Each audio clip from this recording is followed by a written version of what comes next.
Hello, I am here today to discuss with you the current U.S. policy on democratization and present a suggested policy moving forward. In 1912, Woodrow Wilson became the 14th President of the United States, and with his induction came revolutionary ideas that still have a significant impact on our world today.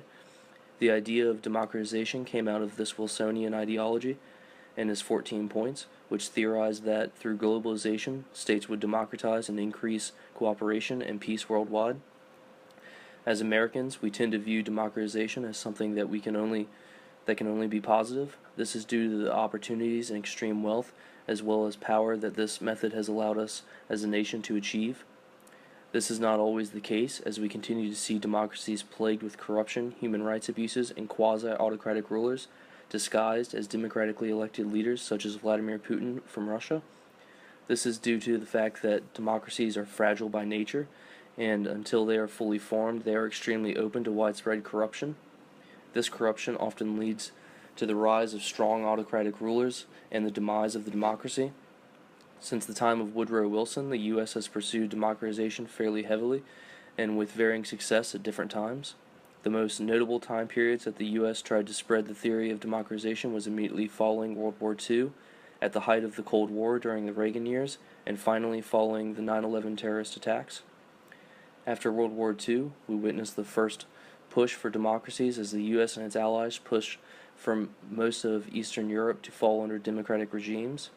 Then, as the Cold War intensified, we saw another surge when President Reagan described the USSR as the evil empire and pushed for new democracies across the world through covert operations.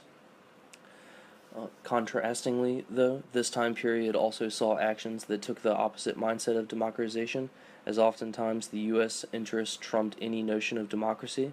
Many times the U.S. would back autocratic rulers in order to stop the spread of communism at any cost. The autocratic rulers which the U.S. supported were eventually overthrown in such noteworthy cases, such as Iran in the 1970s after the U.S. hostage crisis, and during the most recent Arab Spring uprisings.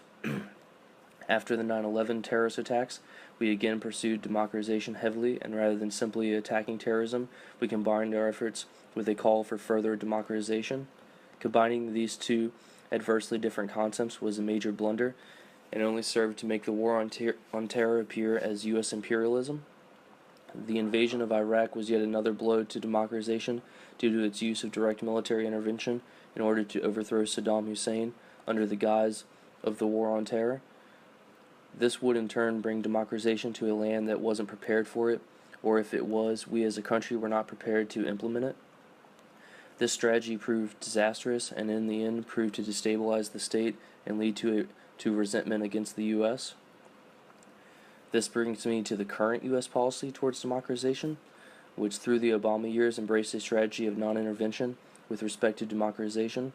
The biggest challenge for this non-interventionist strategy is the protection of human rights, which has forced the White House on several occasions to intervene against autocratic rulers. Now, under the current administration, I believe that President Trump may embrace to an even greater extent a non-interventionist policy. This assumption, however, is based off of comments made on the campaign trail, and as of yet, it is hard to tell whether President Trump will seek democratization through less heavy-handed measures. Now let's discuss the policy options, of which there are really only two, with maybe a third. The first option is to continue with what the U.S. has attempted for most of its history, which is the use of direct military intervention or covert operations. This strategy can be seen as very positive because it allows the U.S. to remain in control and ensure that U.S. interests are being protected. This strategy, despite being in use for so long, has produced very few positive results and may have done more to damage the U.S. reputation and democratization than it did to help spread it. The option which I believe we should now follow more vigorously is to take advantage of multilateral organizations and NGOs in order to foster democracy within the hearts of the people and let it grow slowly over time. This can be achieved by supporting groups such as the National Endowment for Democracy, the UN Democracy Fund, UNDEF, or other more local NGOs whose purpose is the promotion of democratic ideals such as human rights, free speech, and free and fair elections. It is through promotion of these democratic ideals that people will demand democracy rather than having it forced on them by foreign power. This seems to me as the most effective and stable means for establishing a democracy. Some of the negative aspects to this strategy come at the cost of U.S. interests abroad. While we almost always support democracies, we oftentimes find it difficult to accept the results of some democratically elected leaders. This was best shown when the Palestinians elected Hamas and the U.S. was forced to choose between supporting democracy and the right of the people to choose their leadership and what was best for the U.S. interests. Luckily, in this case, the U.S. chose to recognize the new leadership despite its negative impact on U.S. interests. Most recently, the U.S. was placed in the same situation when the Muslim Brotherhood was elected in Egypt. However, this time the U.S. chose to stay silent on the matter. This conundrum makes the U.S. and its efforts towards democratization look false due to the U.S.'s reluctance to support democratically elected leaders whom they do not see eye to eye with. With this policy moving forward, we need to be willing to accept any election results, whether they have the U.S. interests at stake or not. Another negative trait to this option is the time it takes for a democracy to become stable and established. With this option, there will be no instant satisfaction or gratification. However, in time it will prove far more fruitful than the use of intervention, which may give some instant satisfaction.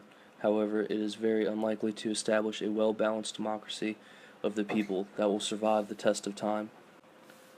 The third option, which isn't really viable, but more a point of contention that needs to be addressed, is a lack of democratic ideals here at home. It does not bode well for democratization efforts when the country leading the charge has headlines around the world, labeling them as racist, torturers, lacking in equal rights, and having a massive prison population, in a democratic system that appears to be broken by only representing a small elite portion of the population. If we are to remain a beacon of democratization, then we must address some of these issues we are having with our own democracy at home. This point shows just how unstable even the most well-established democracy can still be, and should highlight the difficulties of establishing a stable democracy abroad. The U.S. has tried for decades to impose democracy on states, either through direct military interventions, such as in Iraq, or through covert operations, such as in Nicaragua. Both failed to bring about true democracy, and both of these are just two examples out of many that could be presented to show how this is an extremely negative strategy which only harms democracy rather than aiding it to spread. The best course of action is to foster it over time and allow it to grow out of the grassroots efforts within the state by the people of the state. Due to globalization, we have seen a surge in international organizations and NGOs who spread democratic ideals, which over time lead to states pushing for democracies. Colin Powell stated when asked about democratization that any approach to the Middle East that ignores its political, economic, and educational underdevelopment will be built upon sand. This statement is very telling because it is these factors that allow democracies to grow, and without them a state will be doomed to retract back to autocratic rule. Through supporting international organizations and NGOs who support human rights, we will address these issues, and over time we will see an increase in democratization. While we may not always like the results, we must be willing to accept the outcomes no matter the cost, because this was the choice of the people. With this strategy, I believe we will be able to more effectively foster democracies abroad, and in time lead to a more peaceful world stage where democracies cooperate due to common interests. Thank you for your time, and I hope you will consider this policy in the future.